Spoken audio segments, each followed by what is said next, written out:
Good morning, it's Tuesday, it's another beautiful sunny day, and as soon as the sun is out I'm in the garden because it's growing season. So today I'm in the greenhouse. I'm just going to go over some things that I'm doing today. You just turn this around. Okay, so here's the greenhouse, and we've had a lot of cold weather, but I have just started now that the sun is out. It's warming up, the ground is warming up slowly. So I've started. So what I've done, I've got hundreds of pots, as you can see here. There are hundreds of them. They're everywhere. I adopted quite a lot from my mother-in-law who sold her house last year, and so I took a lot of pots from there. Too many for this garden, but I'll make use of them for sure. Now, if you remember, last week I started my first set of sowing, which was onion root seeds, and I think it's not even a week ago. You'll see from the original videos, and already, if you look carefully here, you've got the leeks. There's one leek that started to sprout out. I don't know how it's happened. It normally takes 14 to 21 days, and there's nothing here of the onions yet. I don't think that's an onion. I think that's a weed. I could be wrong. It might be just the birth of a little onion seed. Never know, but it should take 14 to 21 days. I've also planted, as you remember, garlic, and they've been put in pots like this. So there's 5 garlic pots there, and I just followed on the video for Sunday.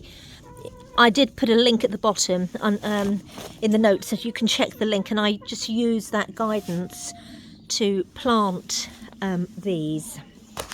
The other thing that I'm doing today is tidying up the ground here in the greenhouse. Let me turn this around.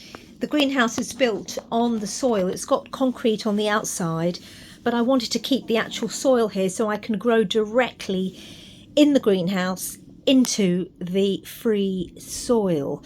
And I'm going to be growing tomatoes and aubergines and chilies, whatever I can get in here, I will.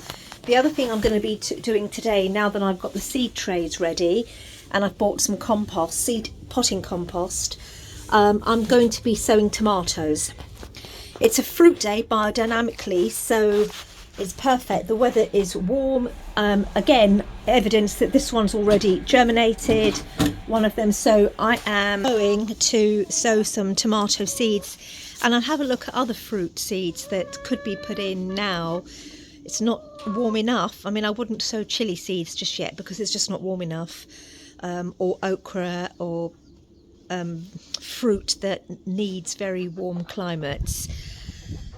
So that's what I'm doing today. It's beautiful. I did mow the lawn earlier in the week. It was a leaf day. Again, it lends itself well, and I always find that the results are phenomenally quick when I sow on the right lunar day.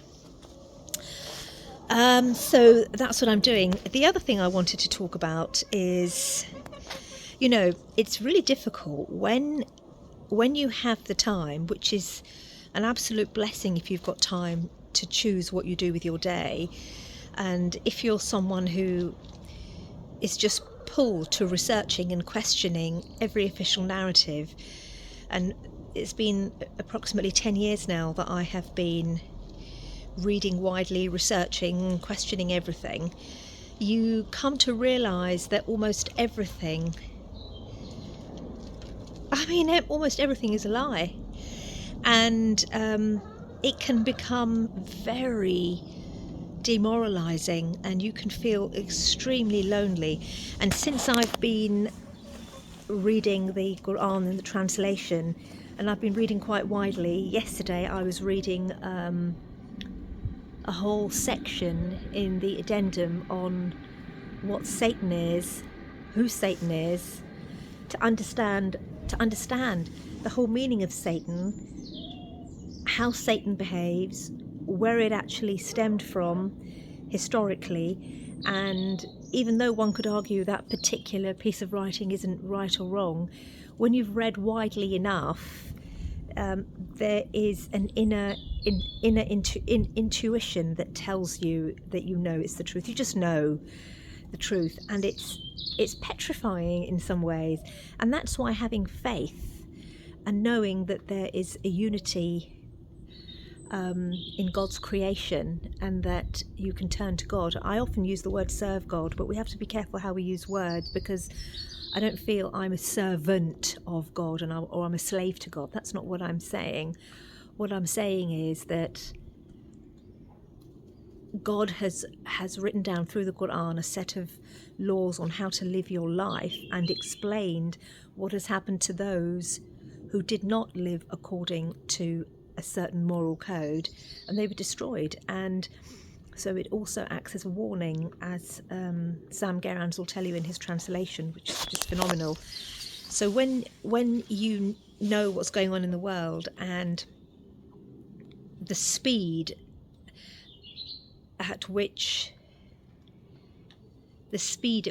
our civilizational collapse is taking place on a daily basis, and then you look at what's happening politically, economically, and you understand the concept of propaganda, and you study it enough, and you read enough books, the right books, you will very quickly realize that the only place to turn is to our Creator. That's when you've studied and you realize why this is all happening and how.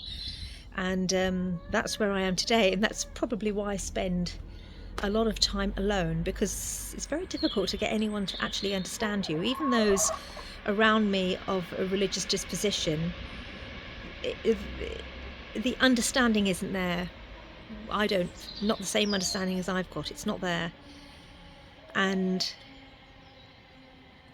it becomes a journey. I think the most important thing is that you just live in your integrity. That's the most important thing. While I'm talking to you, I'm looking over at my fig tree. Let me just show you now. Here it is. It's bare at the moment, but what happens is, on the new wood, you can see the new shoots popping out here.